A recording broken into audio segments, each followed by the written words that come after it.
நீதிமொழிகள் 16:33. சீட்டு மடியிலே போடப்படும், காரிய சித்தியோ கர்த்தரால் வரும் என்று போடப்பட்டுள்ளது. காரிய சித்தி என்றால் என்ன?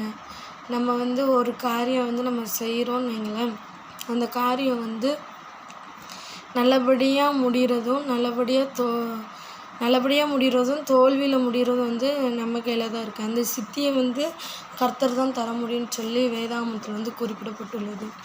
எனவே நமக்கு இந்த காரியம் இது கை வச்சாலே வாய்க்காது, விளங்காது அப்படிலாம் சொல்லுவாங்கள்ல. அதை மாதிரி உள்ளதெல்லாம் வச்சியும் மாற்றுகிற ஒரே ஒரு தேவன் யாருன்னா, காரிய சித்தி கர்த்தரால் மாத்திரம்தான் வரும். அதே போல் என்னென்னா, யோசேப்பு கர்த்தர் அவனோடு இருந்ததுனால காரிய சித்தி உள்ளவனானு சொல்லி ஆதியாகமத்தில் போடப்பட்டுள்ளது.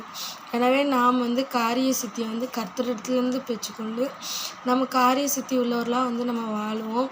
அப்புறம் நம்ம செய்கிற காரியங்கள் வாய்க்கெல்லாம் நீங்கள் நினச்சிங்கன்னா, காரிய சித்தி கர்த்தரால் மாத்திரம்தான் வரும். நம்ம அவர்கிட்ட கேட்டு பெற்றுக்கொண்டோன்னா அவர் நமக்கு தருவார். ஆமென்.